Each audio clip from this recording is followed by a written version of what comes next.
Então, ontem, uma das coisas que eu deixei bem claro é que aquilo que eu estou compartilhando com vocês, que eu compartilhei ontem e hoje, tá, não foi coisa de livro. Na verdade, foi coisa da minha história. Eu comentei que durante mais de 20 anos eu tive 4 empresas, né, faturando milhões. Eu era proprietário de escola particular, loja de produto agropecuário, fábrica de ração, loja. E foi daí, mas não foi só desse trabalho, mas o que aconteceu foi o tal do endividamento, certo? É que eu também passei por endividamento na escola. Até eu contei o caso do que a gente tinha acabado de alugar um novo prédio, na época a gente ainda não tinha prédio próprio, e infelizmente, depois de ter negociado o aluguel cerca de um ano adiantado, de ter reformado todo o prédio, o telhado cedeu. E na hora que o telhado cedeu, o que que aconteceu? Aí estava a gente agora sem dinheiro, como tivemos que entrar no banco para pegar dinheiro, e aí algo que eu nunca tinha feito, agora eu tive que aprender a fazer. Como é que negocia quando a gente está endividado? Como é que a gente negocia quando a empresa está endividada? E foi justamente desse fato que surgiu, vamos dizer assim, isso que eu estou compartilhando com vocês, certo? Bem, lembra do que eu falei dos 4 jeitos errados? Será que alguém lembra do que eu falei? Porque eu passei ontem na apostila, não, eu comentei ontem na aula e hoje eu passei a apostila, certo? Inclusive eu percebi que nos comentários de vocês, onde talvez aquele que mais teve concordância, até vocês podem colocar um tinino, quem disse isso, olha, o que mais identificaram foi a questão de confundir faturamento com lucro. Eu percebi que muitos de vocês falaram, nossa, eu farei isso mesmo. Inclusive, eu dei um exemplo, né? Eu só vou colocar aqui o exemplo, né? Aí, o Itamar já está comentando aqui, faturamento com lucro. Então, eu até comentei na época o exemplo seguinte: olha, um posto fatura 1 milhão, mais por cento ganha 30 mil, que sobra para o dono.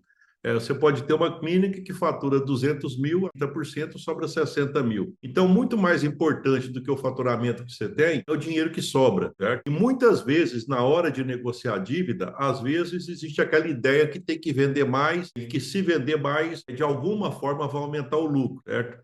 Então, isso foi uma das coisas que aconteceu. Aqui já comentou aqui, ó, o Gileno, não sei se pronuncia dessa forma, se não for, me desculpa, ele comentou o seguinte, olha, ele colocou achismo, até utilizei, eu usava muito isso quando eu ministrava aula, né, o teorema de Pitágoras, é o chute, né? Então imagina que você está dirigindo à noite, o painel do carro está desligado, você não sabe a velocidade, não sabe se tem combustível, não sabe a temperatura do motor, como é que você faz para dirigir? Não tem jeito de dirigir. Administrar uma empresa sem ter números, sem ter alguma coisa para você se organizar, é quase como se fosse a mesma coisa, tentar dirigir um carro com o painel tampado. Então fica difícil, né?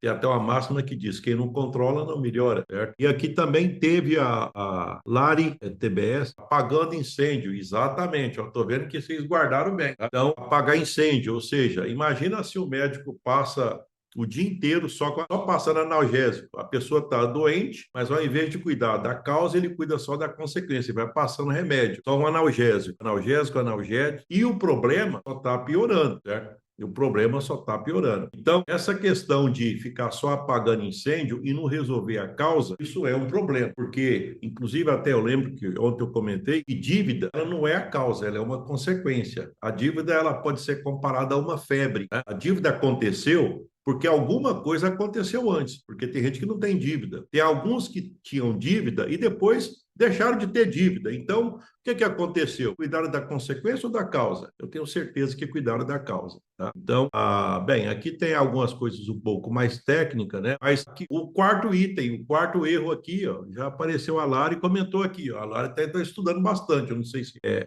isso mesmo, né? Então, olha, cobrir dívida com prejuízo, ou seja, você imagina, até eu dei um exemplo na época, imagina que você tem uma caixa d'água, está vazando, aí você vai lá e contrata um caminhão-pipa, enche a caixa d'água, pronto, resolveu o problema. Resolveu nada, passa um tempo, a água vai tudo embora, e aí está lá você de novo na mesma situação. É como se estivesse apagando fogo com gasolina, né?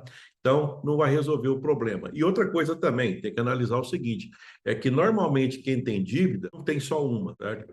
Normalmente tem uma primeira dívida que foi tentado resolver com a segunda para pagar a primeira foi por uma consequência, depois veio uma outra dívida, quer dizer, se resolvesse dívida com dívida, não tinha duas, três, quatro dívidas, já tinha resolvido. Então não é por aí que resolve, né? Então esses foram os jeitos errados que eu peguei e comentei ontem, né? Confundir faturamento com lucro, a trabalhar no achismo, ficar vivendo apagando incêndio e tentar controlar dívida com outra dívida. Você vai pagar dívida com dívida. Eu estou fazendo esse comentário porque para lembrar da onde nós vamos continuar agora, a partir de agora. Se você não assistiu essa aula, de repente, se você acha que tem a aula, está disponível lá ainda, lá no YouTube, ela está lá disponível ainda.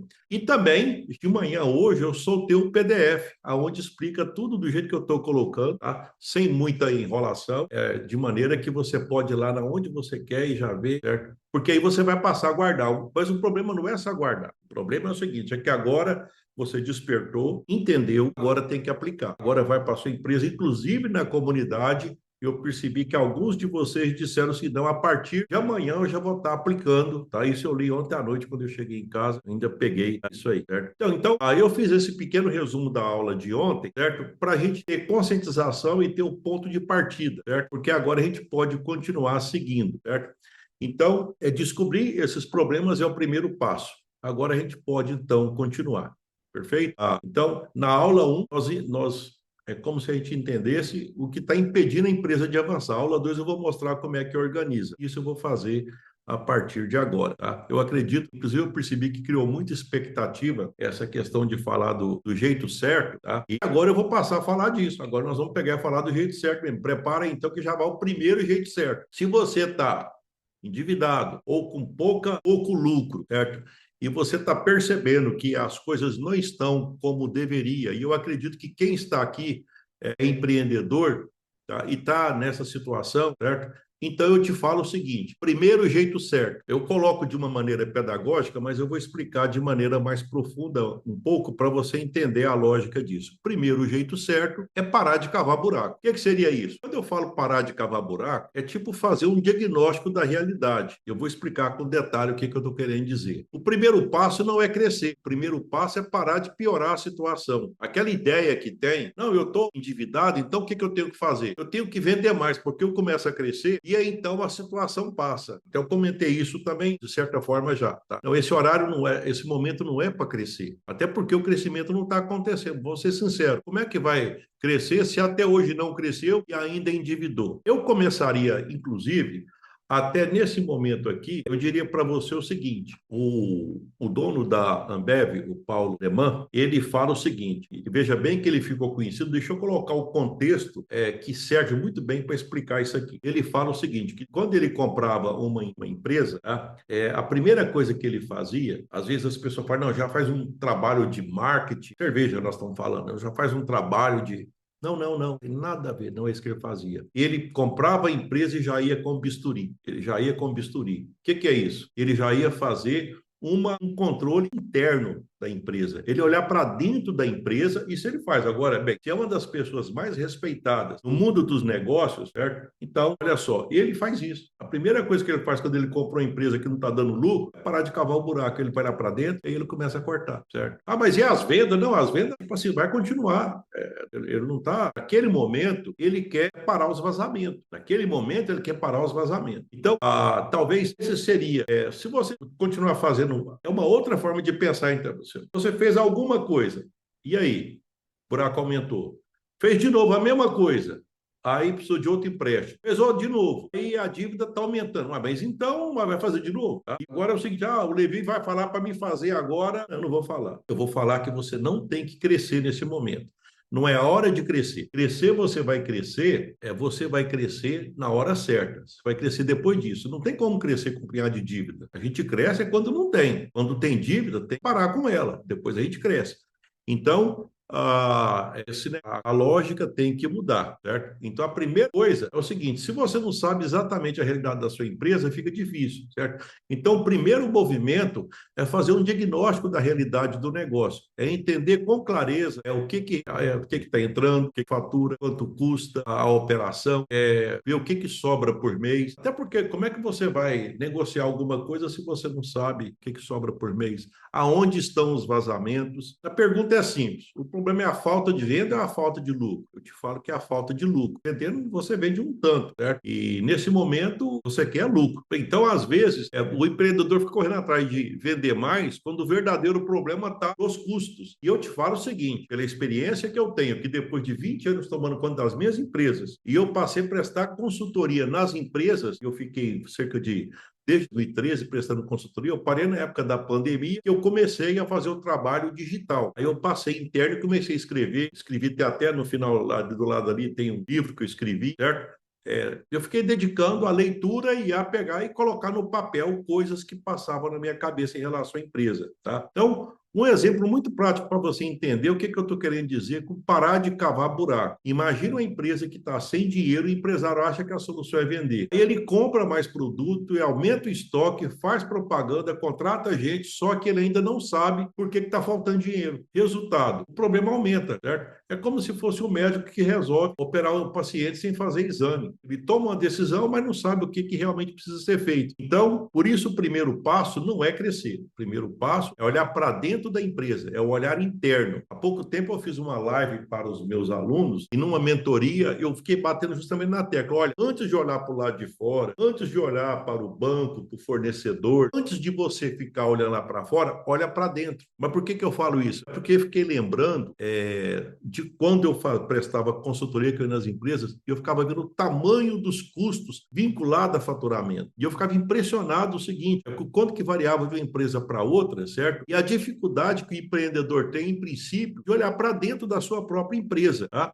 Então, talvez a primeira coisa que acontece é você pegar, fazer esse olhar interno, é olhar para dentro para tentar organizar. Eu não sei se é o melhor exemplo. Certa vez eu inventei esse exemplo. Eu tenho mania de professor de ficar inventando, né? Eu costumo dizer que é o jeito Levi de ensinar, certo? Até me dá um tinino aí, pessoal, se estão me escutando, se estão entendendo. Eu estou falando do primeiro jeito certo, que é parar de cavar o buraco. Tá me escutando aí? Vocês dá um tinino aí do lado aí que eu vou saber que eu não estou sozinho, tá? Pois bem, então eu inventei esse exemplo seguinte: imagina que você tivesse que fazer um enxugamento no seu corpo, certo? Ah, tá. Então aqui já respondeu, certo? O Jeffter, Jaqueline, tá, ok, beleza, obrigado. Então, vamos imaginar que você tem que emagrecer, você tem que pegar e diminuir o seu corpo. Você tem que fazer, agora você tem que ficar fitness com o seu corpo. Bem, então você não vai cortar um braço, né? Você não vai pegar e jogar, porque braço faz falta, tá? Você não vai cortar uma perna, mas você pode cortar a unha, você pode de repente diminuir a comida, tirar a barriga, que a barriga não,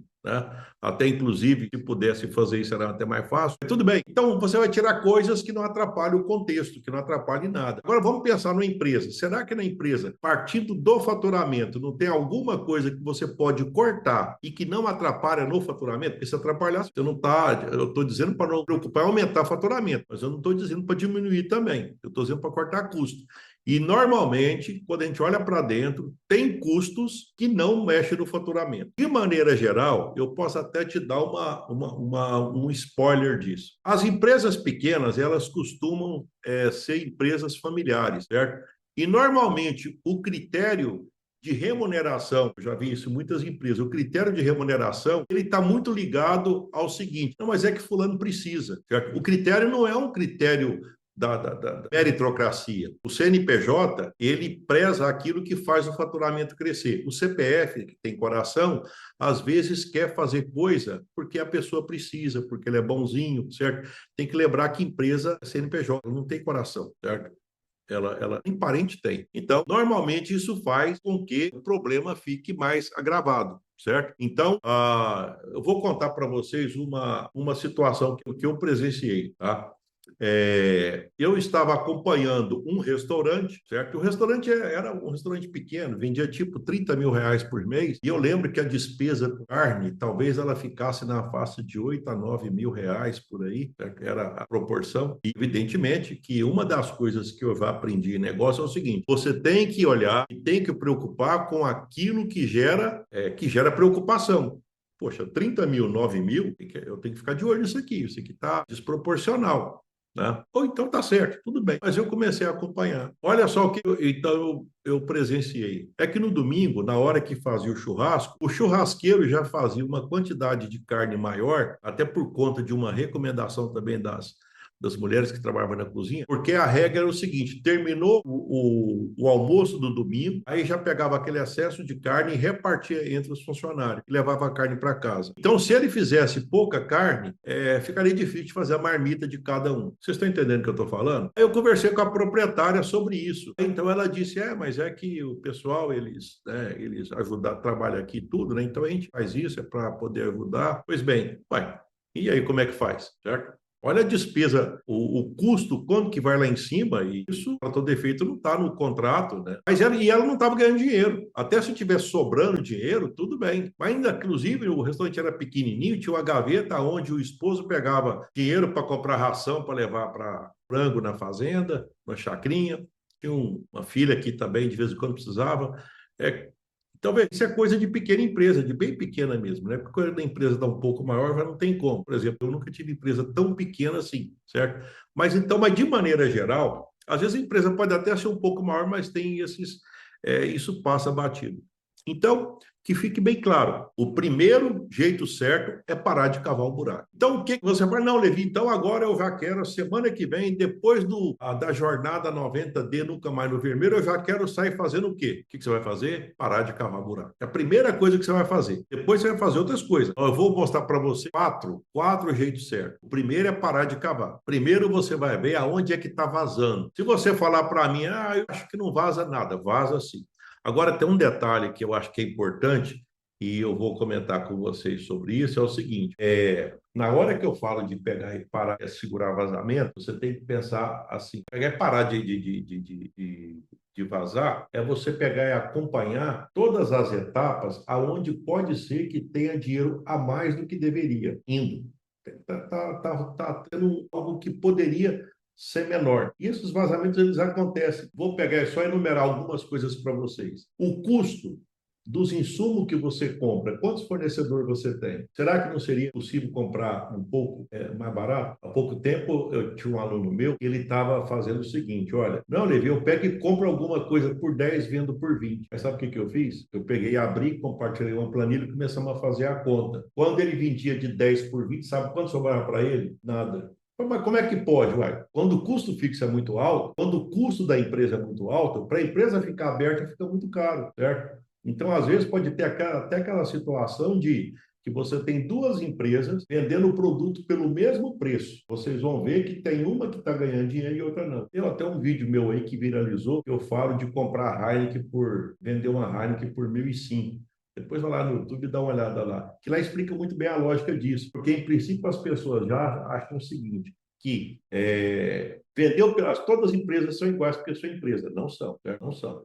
Tem uma empresa que eu já vi, por exemplo, empresas que tinha, olha só, uma empresa tinha 300 mil, ela tinha 300 mil de estoque e vendia 30 mil. 300 mil vendia 30. E tinha uma outra que tinha 100 mil de estoque, vendia 30. Olha só, então. Então, elas são iguais? É claro que não. Tem uma que está com estoque sobrando e nem precisava daquilo. Sabe o que precisa dizer? Ela tem R$ 200.000 de estoque, para que aquilo? Certo? Então, a primeira coisa que tem que analisar seria pegar e ver dentro da empresa, certo? Possíveis vazamentos, certo? Esse é o primeiro ponto, certo?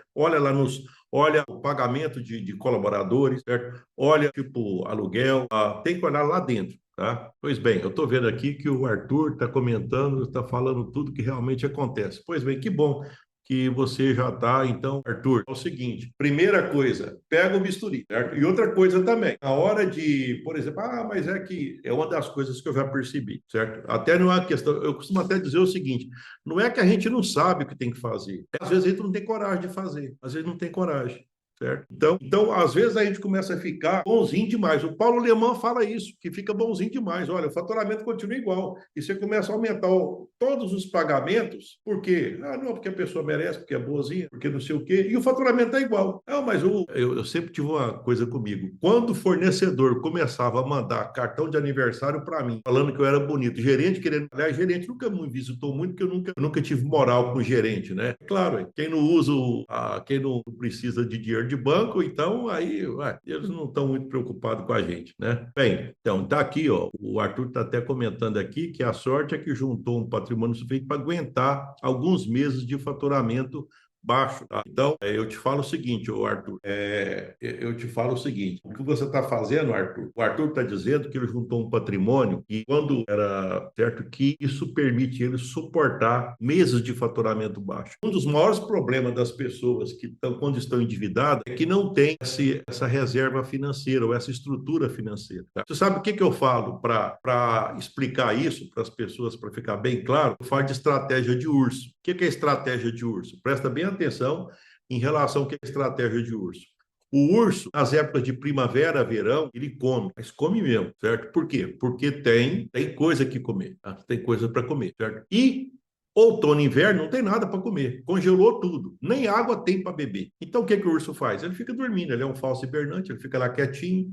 Enquanto ele está quietinho, ele vai aproveitando das gorduras acumuladas, porque a gordura, quando é oxidada, ela produz oxigênio e produz calor, então fica esquentando ele não gasta muita energia, fica quietinho, a gordura não tem nitrogênio, não precisa urinar, aí ele pega e passa outono e inverno. Aí poderia dizer, mas o que tem a ver a coisa com o negócio? Olha, o urso, para viver onde ele está, ele aprendeu que ele só pode comer na primavera, verão. Ele não pode contar com outono e inverno. Como ele se adaptou àquela situação, ele vive lá. Agora, em mundo dos negócios, se eu falasse, olha, vocês sabiam que todo negócio tem época que vende, tem época que as vendas caem? Quem é que não sabe disso? Quem é que não sabe que tem hora que vende, tem hora que não vende? Qual que é o vendedor que já saiu muito satisfeito? Hoje eu vou vender demais, depois não vende, certo? Bem, o urso aprendeu. E o que a gente faz? Aprende também, faz a mesma coisa, certo? A gente tem que pegar, utilizar estratégia de urso, certo? A palavra certa, aqui a Cristina está falando aqui, a Sirliane Cristina, a palavra de certo é coragem. E é verdade mesmo. Tem hora que você tem que ter coragem para fazer as coisas. Mas aí fica. E tem um detalhe: quanto mais tempo demora para tomar a decisão, pior é, certo? Então, quando fala parar de cavar buraco, é para parar mesmo, certo? Vamos ao segundo, certo? Se estiver gostando, pessoal, coloca aí, se está escutando, tá? Que aí eu vou seguindo aqui, certo? Vou seguindo o meu script aqui. Então, e no final, lembra também que eu vou pegar e vai ter presente também, certo? E certamente acho que vocês vão querer a apostila, o PDF dessa aula de novo. Então, se quiser, já dá um likezinho aí. Bem, olha, o que fazer? Eu consigo identificar onde está o buraco? Sim, você consegue identificar o buraco. Sabe por que você consegue? É porque não precisa de muita conta. Não precisa de muita conta. Às vezes o pessoal fala assim, não, Levi, agora eu vou ter que colocar tudo numa planilha. Inclusive, eu utilizo. Até há pouco tempo, eu atendi um aluno meu que foi assim, olha, mas eu não estou tendo tempo para produzir essa planilha. Eu falo, faz o seguinte, vamos fazer diferente. Nós vamos pegar e tentar ele de lá da empresa dele e eu de cá, e nós vamos, ele vai falando o que tem na cabeça. Quanto é que é mais ou menos isso? Quanto é que é mais ou menos? Só os mais ou menos nada. Ele sabia quase até as vírgulas. Só não estava sistematizado. Dentro de uma hora, eu peguei todos os dados dele, uma hora, peguei os dados dele, peguei a minha planilha, reparti, joguei na inteligência artificial, estratifiquei, cobrei da inteligência artificial para colocar regra, organizar e mandei para ele um passo a passo. Olha, então a maior dívida é essa, isso depois você faz isso, depois isso, depois isso, depois isso. E entreguei um relatório para ele de 4, 5 páginas, certo? E deu depois de uma hora de conversa, perfeito? Bem, vamos para o jeito certo de número 2. Anota aí, vamos número 2. Descobrir o tamanho do buraco, que eu acho que é mais ou menos, olha, de ontem para hoje, o que eu percebi nesse bate-papo que aconteceu paralelamente aqui durante quando eu abri a comunidade, é que a discussão era maior do tamanho do buraco. Era 30 mil, 500 mil, era tantos mil, eu fui observando lá e vendo o tamanho das dívidas e comentando lá, não, mas a sua dívida é menor, é maior, é menor, então tá bom. O que é o tamanho do buraco? Depois de parar de piorar a situação, olha, você conseguiu segurar, certo? E na hora que você consegue segurar, tem uma coisa que acontece quando você para de cavar o buraco, é que você vai dizer, olha, sobra tanto. Não seria se é 5 mil, se é 10 mil, 15 mil, 20 mil. Cada empresa é uma renda, vai sobrar alguma coisa. Agora, qual que é o tamanho do buraco? Vamos pegar, dar uma blindada agora e vamos pegar e, tipo, vamos segurar do tamanho que está, mas vamos ver qual que é o tamanho. Vamos ver qual que é o tamanho, certo? Então, até eu vejo que há pouco tempo a gente estava acompanhando a questão de guerra aí. Então, solta um míssil aí, depois o que o pessoal faz? Vai lá e analisa para ver o tamanho de estrago, para depois ver como é que vai fazer para consertar, né? Então, a dívida ela tem essa característica, né? Qual que é o tamanho do buraco? Então, depois que você para de piorar a situação, vem o segundo passo, entender o tamanho do problema financeiro. Então, você olha, aí você analisa. Analisa o quê? Dívida existente, pressão de caixa, obrigações financeiras, capacidade real de pagamento. Tem muito empresário que evita olhar isso, porque dá até medo. Inclusive, uma das coisas que eu já percebi é que na hora que você pergunta quanto é que você deve, aí começa a falar, não, eu devo fulano, eu devo banco tal, banco tal. Mas se você... Uma das coisas que eu já percebi é que, de maneira geral, às vezes até nem é consultado o extrato. Vou dar um exemplo muito simples. Tem alguns tipos de conta que a parcela é fixa. Vem a mesma parcela toda vez. Só que ela esconde os detalhes internos. Você não sabe quanto que amortiza, que é pagar o principal, e quanto que é o juro, porque a parcela vem inteira, certo? Mas tem outras que já vê o contrário. Vem o quanto é que você paga do principal e a parte é calculado o que é o juro. E esse juro, à medida que você vai pagando, vai caindo.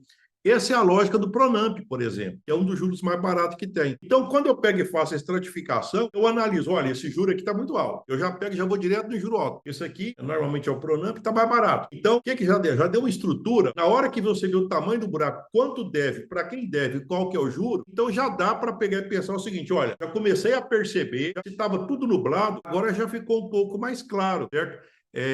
Porque agora você já começa a entender quais são quem você deve. Olha, veja bem, se na primeira etapa você já sabe quanto que sobrou, nessa segunda etapa você calcula para quem você deve, qual que é o tamanho, e uma outra coisa também, que na hora que você faz isso, você já começa a ter uma segunda, que não é aqui que resolve, mas quem é que é mais fácil de negociar e quem não é. Você já começa a perceber onde é que é mais fácil, porque você está querendo fazer o que agora? Resolver o problema, certo? Parou de cavar, já sabe o tamanho do buraco, então vamos continuar. Então, imagina, pegar um exemplo simples de que seria essa parte de ver o tamanho do problema. Olha só, imagina uma pessoa que acorda de madrugada e vê fumaça saindo da cozinha. Tem um problema. Agora tem um detalhe, não sabe se é uma panela queimando ou se é a casa inteira pegando fogo, certo? Então, como é que faz? Porque se for a panela, é uma ação que você vai realizar. Se for a casa inteira, é outra, certo? Então, a reação correta não é sair correndo para o desespero, que é uma outra das coisas que acontece com quem está endividado, certo? É deixar o emocional tomar conta da pessoa. E outra coisa, negociar por submissão, entendendo que alguém que você está devendo é bonzinho se te der prazo. E quando dá prazo, na verdade, o que ele está dizendo? Eu quero mais juros, certo? Então, a reação correta é entender o tamanho do problema. A empresa, acontece a mesma coisa. As pessoas, elas sabem que estão endividadas, mas elas não sabem quanto deve, para quem deve, e não sabe, inclusive, eu começo a pagar para quem primeiro? Quem que eu começo primeiro, certo? Então, nessa situação, fica difícil, certo? Isso é importante você ter uma noção de aonde você começa, certo? Porque senão você... E outra coisa, quando você não sabe o tamanho do problema, você joga para o mês que vem. Ah, não, mês que vem eu pego e vejo isso. Mas o mês que vem o quê? Se faltou um tanto esse mês e não foi feito nada, o mês que vem falta mais um tanto, certo? Eu tenho pessoas que eu já acompanhei, e tinha um mês que estava faltando 10, aí passou mais um mês, quanto está faltando? Eu acho que já está no terceiro. Está faltando quanto? Por quê? Porque não está tendo coragem de enfrentar. Até alguém comentou aqui sobre enfrentar o problema, certo? Certo? E, ó, como fazer para identificar os buracos precisos? Tá bom, então acho que já está sendo dado muita dica aqui, olha, porque na prática deve ser início, os juros não é apenas o inicial, certo? Exatamente, mas nós vamos chegar agora mesmo, Arthur, você vai ver que nós vamos chegar onde você está pensando, certo? Então, mas ficou claro para você que é importante você saber o tamanho do buraco? É importante você saber para quem você deve e qual que é o juro que você está pagando, quais são as prestações, certo? Porque veja bem que a questão sua não é só a questão de ficar... O seu problema não é a dívida, o seu problema é o negócio. Eu costumo até comparar o seguinte, olha, existem pessoas que estão em algum lugar, tem alguns que estão na portaria do hospital, na enfermaria tem quem está na UTI, certo? Então, é claro que o sonho de quem está na UTI é voltar para a enfermaria. De quem está na enfermaria é poder, de repente, ir lá no hospital de vez em quando. E, de preferência, não voltar mais para o hospital. Então, a lógica que a gente tem que ter é o seguinte... quando você está endividado, eu diria que você deve estar lá na enfermaria, certo? Ou às vezes até está na UTI, mas ainda está vai ter que tomar providência para sair da UTI, certo? Então, aqui nesse momento, certo? É justamente entender qual que é o tamanho do problema para você sair dali, certo? Porque, na verdade, o que você quer, você não quer só pagar a dívida, você quer muito mais, você quer voltar àquele sonho inicial de quando você tinha um empreendimento que você queria prosperidade, é voltar naquele patamar, certo? É isso que você queria. Tá bom. Olha só, então, nós já vimos, então, parar de cavar, tamanho do buraco. Agora, o que a gente faz? Agora é negociar. Agora, o jeito certo, 3, preparar para negociar. Essa parte aqui eu digo para vocês o seguinte, de maneira geral, as pessoas que estão endividadas, elas estão despreparadas para negociar, elas estão despreparadas. Então, nessa fase aqui, seria a hora de renegociar a dívida, certo?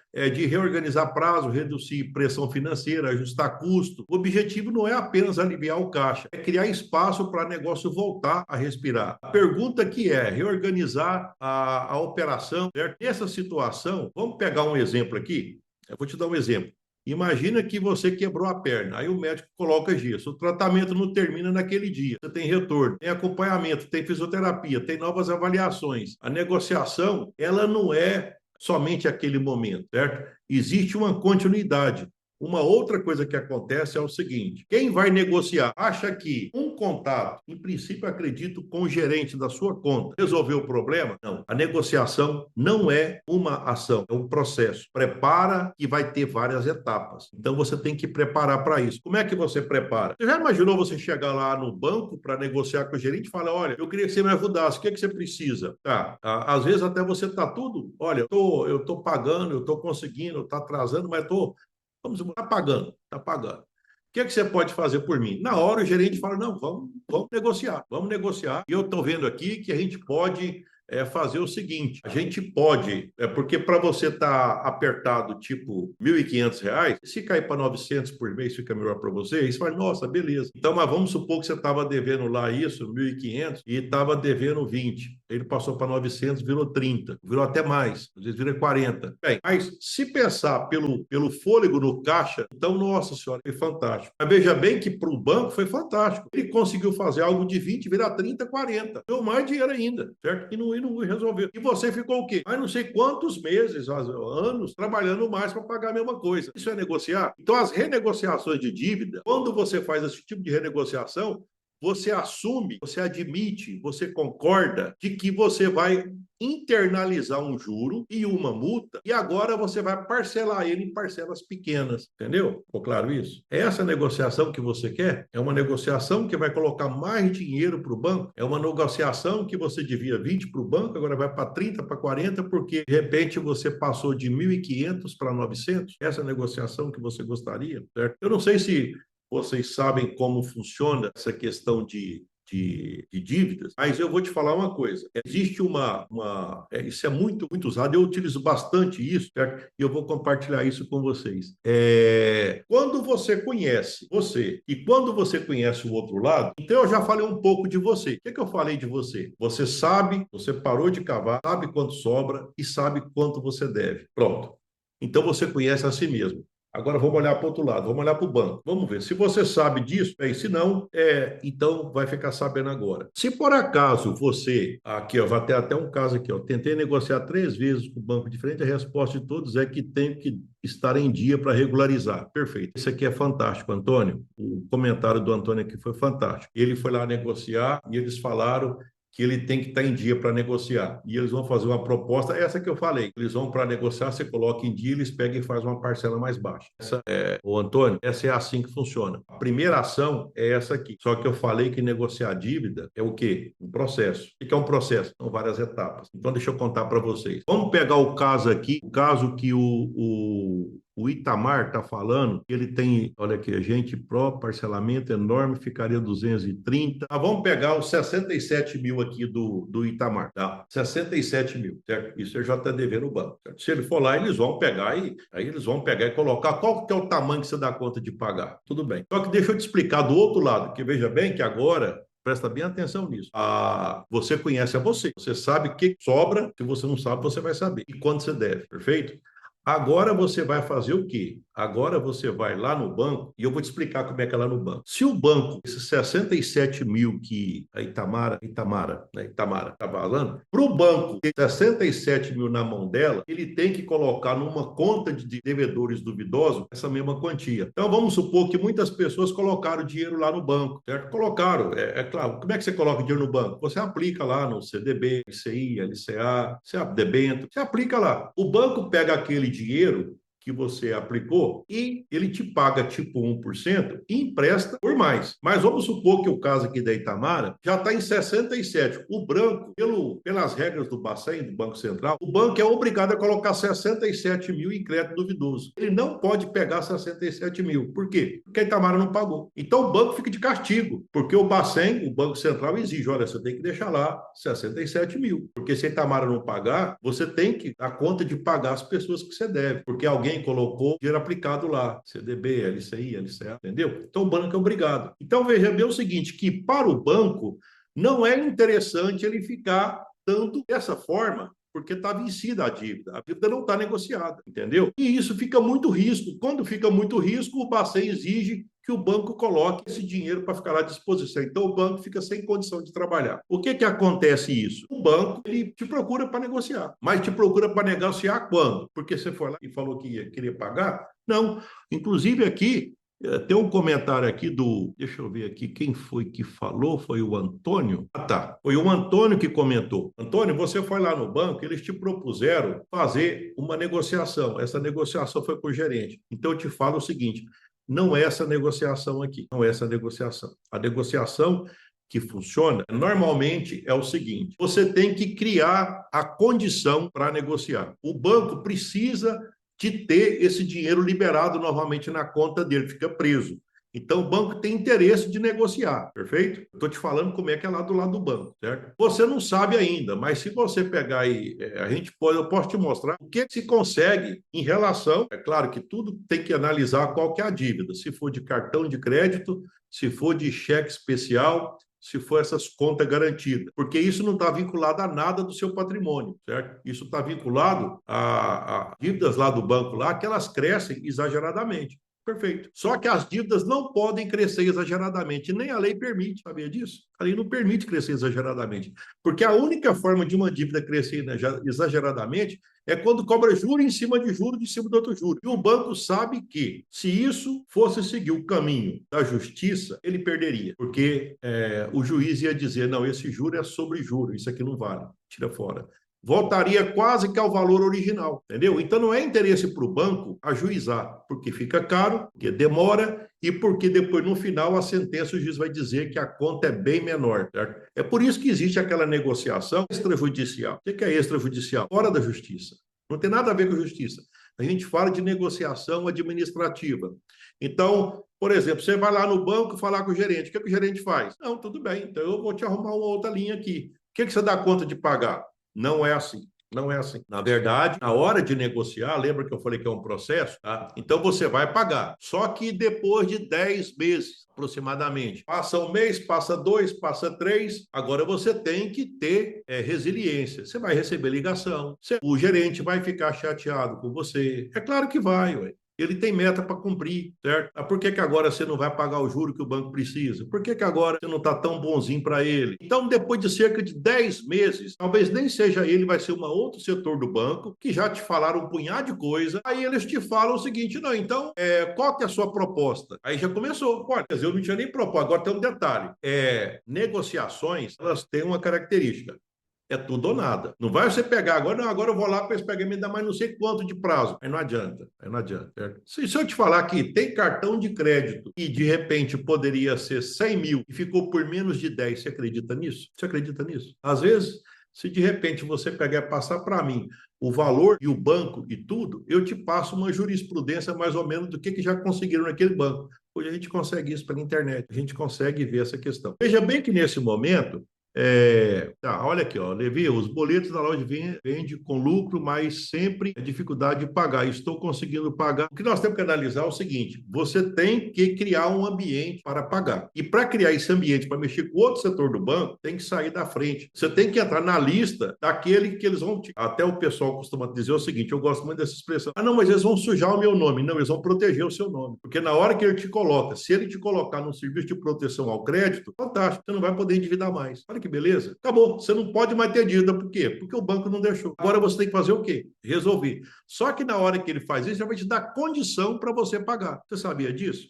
Veja bem que agora você já tem os elementos da negociação. O que eu estou te dizendo? Você sabe o tamanho do buraco, parou de cavar, sabe o tamanho do buraco. E agora eu te contei um pedacinho. Eu podia contar mais coisas. Eu te contei um pedacinho de como é que funciona banco. Eu te pergunto, só pelo que eu falei agora, você já ficou com mais coragem ou com menos coragem de negociar a sua dívida? Não sei se você sabia disso, certo? E não precisa nem mexer com a lei do superendividamento, não tem nada a ver. É que normalmente coloca-se juro sobre juro, e isso ali não permite, mas eles sabem, eles não querem ir para a justiça. Veja bem que eu não estou falando de, por exemplo, você está pagando a sua casa própria e aí você tem um financiamento aí, não tem nada a ver. Certo? A casa é a própria garantia do banco. Você tem um carro, o carro é a própria garantia. Eu não estou falando disso. Eu estou falando, a gente tem que ver qual que é o tipo de dívida, porque nem toda dívida é igual. Certo? Por isso que a gente precisa ter uma expressão que fala assim, ó, quando você conhece a si mesmo e conhece o seu adversário, entendendo que nesse contexto o banco é adversário, você vencerá todas as batalhas. Quando você não conhece a si nem ao outro, você perde todas as batalhas. Quando você conhece você, mas não conhece o outro, ganha uma, perde uma. Quando você não conhece nem você, mas conhece o outro, ganha uma, perde uma. Isso está lá em Sun Tzu, Arte da Guerra, que isso é uma bíblia de negócio. Eu estou aplicando isso para você, só que eu estou aplicando na prática, certo? Vocês sabiam que era assim? Tá? Comenta no chat aí, vocês sabiam que era assim, que banco funcionava? Você sabia que era assim, que você tem que preparar para negociar? Bem, o Pronamp enquadra no seu exemplo. Olha, o Pronamp é o seguinte, o Pronamp ele tem um juro baratinho. Aqui quem está perguntando é a Laís. Baratinho. Só que tem um detalhe. Você parou de pagar o Pronamp e aí você utilizou o dinheiro do banco, então veja bem que é outra coisa. Normalmente o Pronamp não tem jeito de mexer porque ele é daquele jeito mesmo. Só que aquilo que aumentou não foi o Pronamp. O Pronamp não aumenta. É o banco que te empresta o dinheiro dele. Aí já é um outro financiamento, entendeu? Vamos supor que você tinha que pagar o Pronamp, tipo, sei lá, 1.500 por mês. Só que aí você não está tendo dinheiro e o banco está pagando, está tendo que assumir. Tá? Você está ficando em aberto com o Pronamp.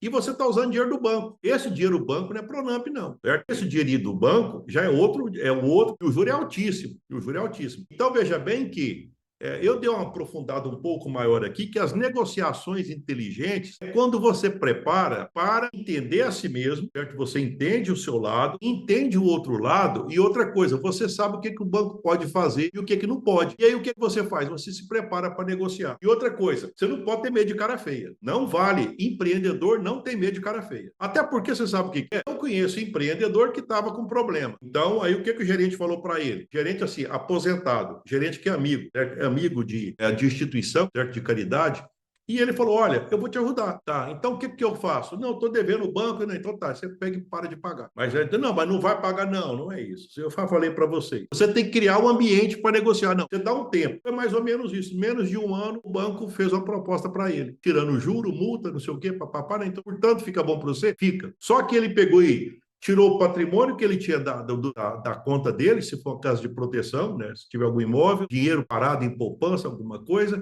e ele pegou e guardou o dinheiro em outro local. No dia que o banco fez a proposta, ele foi lá e quitou. E eu te falo que hoje ele tem conta no mesmo banco, que agora ele é investidor. Agora ele saiu da dívida até colocando dinheiro lá. Tem um empreendimento muito grande, bem estruturado, e se você falar, poxa, mas já teve endividado? Já teve endividado. E aí, o que ele fez? Não, ele fez isso. Vocês sabiam que era assim? Muitos aqui, até eu não sei se, talvez, pronto, aqui já tenho. Por exemplo, aqui, ó, a Laís falava, a Shirlane falou que não sabia, o Joe Clay nem imaginava que era assim, certo? Então, tá vendo? Olha o que eu estou falando para você, na hora que você conhece o seu lado e que conhece o lado do outro, não, peraí. Ó. Vocês acham, por exemplo, que a justiça ia aceitar você se endividar a tal ponto de você não conseguir se manter, de passar fome? Então, na hora que chega nesse ponto, certo?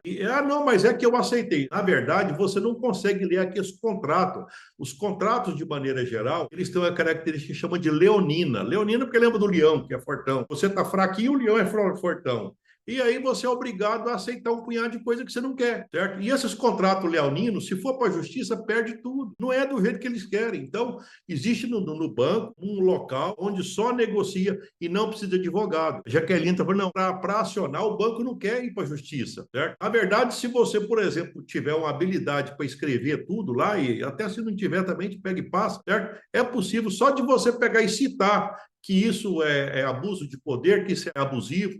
O próprio PROCON, de repente, já te orienta nisso aí, certo? Até porque essas características que nós estamos falando, não estou dizendo que não possa chegar a esse ponto, certo? De ajuizar, só que para o banco não é vantagem, certo? Eles não ajuizam coisa pequena. Ajuizar que eu falei para a justiça, né? Vamos para o último, não sei se estão gostando, pessoal, se gostou, dá um like aí, porque de repente vocês que mandam aqui, eu estou por conta de vocês. Vocês não queriam aprender o jeito certo? Eu estava torcendo para o jeito certo? Já coloquei 3, certo? Parar de cavar buraco, ver o tamanho do buraco, dimensionar e negociar inteligente. Negociar inteligente é você se conhecer e conhecer o outro lado. Perfeito? Tá bom. Então, aqui, ó, a Flaviana já disse. Então, perfeito. Vamos lá, vamos continuar. Jeito certo, nunca mais no vermelho. O que basicamente é o jeito certo, nunca mais no vermelho? Poxa, depois de organizar a casa, aí vem um passo mais importante, é criar um plano claro para voltar a crescer com saúde. Agora nós vamos falar de voltar a crescer. O que é isso? Agora é falar de recuperar o caixa, das operações, de construir lucro consistente.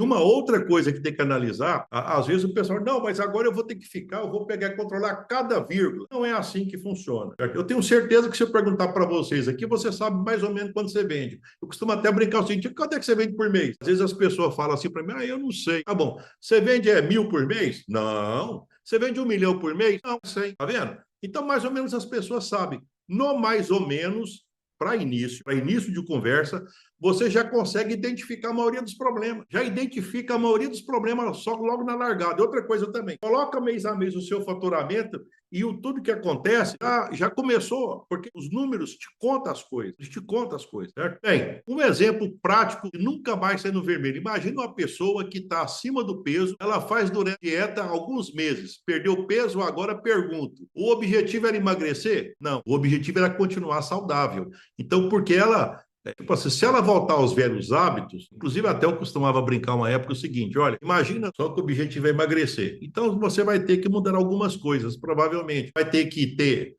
mudança na alimentação, perfeito? Vai ter que ter mudança nos exercícios e vai ter que ter mudança nas companhias, porque se você tem, por exemplo, uma equipe de comer feijoada, comer macarronada, vai ser difícil, né? Então, não estou dizendo para acabar aquela amizade, mas se continuar vai ser difícil a pressão, certo? Então, a ideia agora é o seguinte, quando fala plano nunca mais no vermelho, é o seguinte, o que eu fazer de errado que eu não vou fazer mais? O que eu vou fazer de certo que a partir de agora eu vou seguir?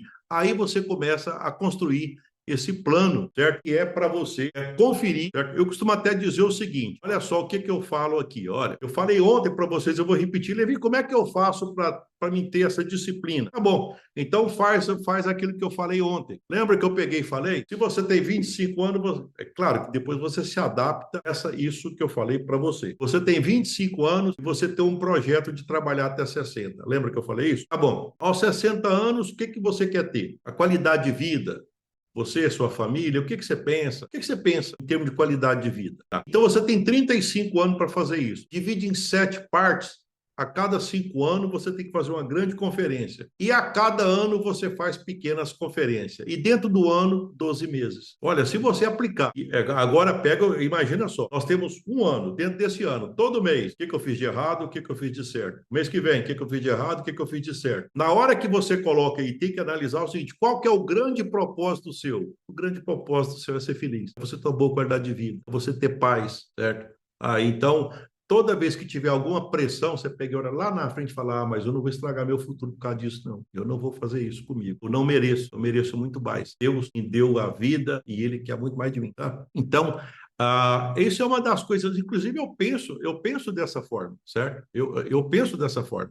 Se vocês me verem viajando aí pelo mundo, desde quando eu era novinho, eu fazia isso. Eu trabalhava 3 períodos, eu nem comentei isso com vocês, mas eu não guardava, eu não gastava. Nossa, Levi, mas você ficou a vida inteira guardando 1/3. Fiquei. E até hoje, não, hoje eu guardo 1/4. Mas para que isso? É porque eu não preciso, certo? Ainda fico trabalhando, ainda fico ajudando as pessoas, porque eu gosto, porque dá prazer. Bem, ao longo dessas 2 aulas, eu procurei compartilhar com vocês aquilo que eu considero importante para quem está no vermelho, certo? Um pouco lucro, enfrentando dificuldade. Mas eu também preciso ser sincero. São 2 aulas. Não sei, nós estamos o quê? 2 horas batendo papo. É claro que eu acredito que o nível de consciência seu, ele deve ter despertado. E nós vamos continuar conversando ainda, que nós temos mais coisa pela frente, certo? Por isso é que, na verdade, o que eu mostrei detalhes de uma maneira um pouco mais rasa daquilo que eu desenvolvi, daquilo que eu fiz, certo? Mostrando os princípios, mostrando detalhes mais gerais. Mas eu vou te falar uma coisa. Apesar disso, eu acho que muito daquilo que eu falei, vocês já vão aplicar imediatamente. Sim ou não? Eu acredito que só do que eu falei, será que já dá para tirar alguns proveitos, algumas coisas, alguns insights que eu passei para vocês? Eu diria para você o seguinte: a minha experiência me diz que alguns de vocês gostariam de ir além, certo? Precisa um pouco mais de profundidade, mais clareza, um acompanhamento, certo? Para continuar seguindo, certo? E eu tenho que te dizer o seguinte: eu tenho um curso Negócio que Lucra, certo? E que daqui uns dias eu vou, a próxima semana vai ter inscrições abertas. Mas eu gostaria de continuar mostrando para você o seguinte, que na próxima aula, nós vamos aprofundar agora, o seguinte, o GPS. Por que eu estou falando do GPS? Porque agora você já sabe, olha só, o jeito errado, o jeito certo, agora é o GPS. Vamos juntar tudo isso e fazer um plano de 90 dias que eu vou colocar na quinta-feira, tá? Lembrando que eu estou fazendo questão, coisa de professor. O professor tem essa mania de fazer isso. Olha, nós vimos, só fazendo um repeteco aqui, ó. Nós vimos o jeito errado, confundir faturamento com lucro. Mas não é só você confundir, é você usar na ação. Nossa, o Levi falou isso, eu estou querendo vender mais. Não, não vou vender mais, não, vai cortar despesa, tá vendo? Tá? Tomar a decisão, não vou cortar nada sem primeiro conhecer. Eu tenho que saber exatamente se isso contribui ou não para o meu lucro. Tá? Ficar pagando incêndio, quer dizer, eu fico resolvendo o problema de todo mundo e não resolvo o meu. Inclusive, uma coisa que eu já escutei é o seguinte, não sei se acontece com vocês, pedir para você resolver problema para os outros. Aí você vai e resolve, quer dizer, é como se você não tivesse. Não, elas acham que eu tenho um tempo todo para resolver o problema de todo mundo e eu não resolvo o meu problema, certo? Então você fica apagando incêndio e não faz o que é importante. O que é importante para você? Aqueles 60 anos. Isso é importante para você. É você garantir que você vai fazer de tudo para ter uma vida boa. E se você ficar apagando incêndio o tempo todo, cuidando com coisa que é urgente, você não faz o que é importante, que é o seu propósito de vida, que é a sua qualidade de vida. Isso você não pode abrir mão, certo? Então, a gente apaga coisa urgente de vez em quando. Urgente nunca fica importante, certo? O importante é o importante. E se tiver coisa que está ficando urgente demais, é porque está precisando de consertar. Porque não existe urgência em tudo. Importância, sim. Bem, inclusive, eu tenho um material meu que fala sobre isso. É você pegar e separar o que é urgente, importante e circunstancial, certo? Então, ontem ainda brinquei na aula, falei, olha, não tem tempo de fazer academia, não sei o quê. Pois é, mas se dá um infarto aí, no outro dia tá na academia. Não, agora apareceu o tempo. Agora, na hora que a saúde ficou, né? Tá bom. Outra coisa que eu comentei, usar a dívida para cobrir prejuízo. E uma outra coisa também, que agora junta com a aula de hoje, imagina você pegar dinheiro, confessando dívida para ficar mais. Uma das coisas que faz uma dívida crescer é isso.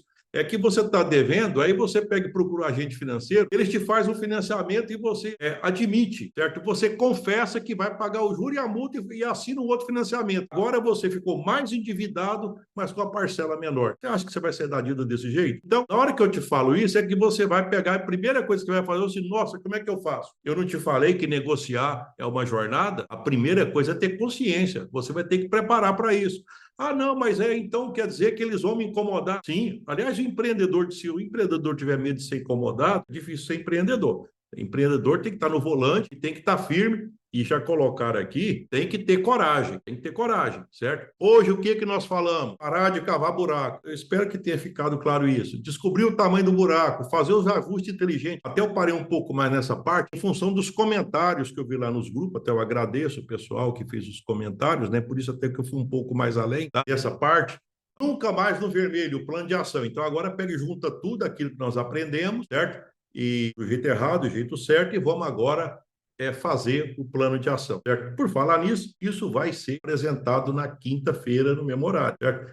Agora, eu gostaria o seguinte, lembra da aula passada, o resuminho da aula, tá? A mesma coisa agora, certo? Qual que é a nota que você daria para essa aula de hoje? Quais foram os pontos importantes ou ponto importante dessa aula, certo? E para você, nossa, é tipo assim, eu gostei disso. Olha, para mim foi importante isso. Você coloca, tá? Você pretende, o que que você pretende colocar imediatamente amanhã em ação, certo? E o que que você gostaria, que nós temos mais uma aula na quinta-feira, o que que você gostaria que eu colocasse para a próxima aula? Lembrando que os posts melhores, o que que eu vou fazer? As pessoas bem-sucedidas, as pessoas prósperas, elas têm 10 características que não faltam. O que que eu vou fazer? Eu vou pegar e chamar o vencedor e vou falar, o fulano, então tá bom, vamos pegar e fazer junto aqui e eu vou identificar esses comportamentos, a intensidade deles e a harmonia deles, certo? E depois você pode fazer o quê? Nossa, eu gostei, certo? Eu gostei, e aí, mas eu não sabia que eu era tão bom nisso, eu não sabia que eu precisava melhorar aqui. Pois é, mas ainda bem, e aí pronto, agora você pega e faz. Tipo assim, eu também, quando eu me conheci a primeira vez, eu nunca tinha pensado nisso. Vou comentar com vocês uma das coisas que, quando eu fiz em 2004 esse teste, e eu achava naquela época que estudar era. Então, aí depois eu descobri que não era, porque na época eu já tinha mestrado, doutorado, então eu achava que isso era o top. Aí depois eu descobri que a minha maior qualidade é de ter tido 4 empresas de suportar a pressão de mercado. Essa era a minha maior qualidade. E na minha cabeça eu achava que era aquele punhado de diploma que eu tinha acumulado. Inclusive, se você pegar, olhar aqui do lado aqui, eu acho que aqui tem até uns pedaços aqui, ó, certo? Que aqui tem diploma de graduação, 2 especialização, mestrado, 2 graduação, mestrado, doutorado. Eu achava que era isso. Depois eu descobri, não, não. O que é mais importante para você foi a sua eficiência aí, quando você teve esse punhado de empresas e as empresas cresceram. Isso é o mais importante. Eu não sabia disso, certo? Então, hoje até eu te falo isso, talvez. O que que conta mais do empreendedorismo? É ter negócio. É o que você já tem. Ah, mas teve problema? Tem, mas problema resolve. Eu estou acabando de falar que resolve. Eu resolvi o meu na época, contei para vocês. Pois bem, olha só. Nós tivemos a primeira aula, o erro que você comete no seu negócio sem perceber, que te mantém no vermelho, já foi. Hoje nós falamos do jeito certo para organizar o caixa e sair do vermelho, certo? Amanhã eu solto o PDF dessa aula. Eu falo para vocês o seguinte: continua postando lá na comunidade. Eu sei que essa aula de hoje, eu acho que vai dar muito comentário. Ah, porque agora eu falei algumas coisas. Eu acho que vocês deveriam continuar a conversa do jeito que estava lá. Fica à vontade mesmo. E outra coisa também, você sabe o que eu costumo comparar? Eu costumo dizer o seguinte, que até porque eu falo negócio de vermelho. Você já viu um médico que tem medo de sangue? O médico não tem medo de sangue. Ele pega e vai lá e depois limpa a ferida e bora para frente. O que é que eu estou querendo dizer? Você acha que eu tenho medo de dívida? Vocês ficam falando de dívida aí. Eu falo, não, tudo bem, mas vocês sabiam o que eu passei hoje para vocês? Vocês sabiam que tem como enfrentar isso, certo? Mas vamos continuar que tem mais coisa. Na quinta-feira, nós vamos falar, nunca mais no vermelho, um plano prático para você recuperar o caixa, certo? Eu não sei, deixa eu só pegar e ver aqui, ó. Exatamente, aqui já tem que cortar o que não contribui para o vermelho. 10 me esclareceu principalmente a questão bancária, certo? Nós vamos aprofundar mais. Olha, tem vídeo meu, inclusive tem alguns colegas aí que falam, olha, até me ajuda aí. Olha, tem um vídeo do Levi que explica como é que negocia com o banco, certo? Inclusive, tem uma vez que eu peguei e fiz uma hierarquia de dívida. Olha, quais são as maiores dívidas? As de 15% ao mês, quanto vira ao ano? As de 6% ao mês, quanto que vira o ano? Eu coloquei vários, que é tanto vídeo que eu gravo, mas tem tudo aí, certo? E agora vocês me ajudam também. E procura na comunidade, continua participando, dúvida, pergunta, sugestão. E na quinta-feira nós vamos estar juntos novamente. Nunca mais no vermelho, plano prático para recuperar o caixa e voltar ao lucro até 90 dias. Certo?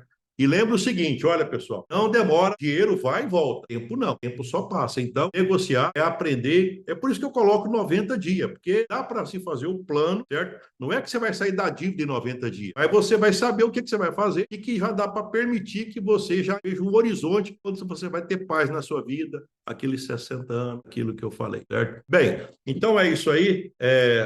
Agradeço a todos que ficaram até agora, certo? E eu vou fazer o PDF de novo. Amanhã cedo eu vou colocar o PDF no grupo lá para vocês, certo? Como sempre, certo? É isso aí. Então, espero que tenham gostado. Estou à disposição, certo? Vou continuar acompanhando aí. E na quinta-feira nós estamos juntos na nossa última aula. Fiquem com Deus, com ele estou indo. Até mais.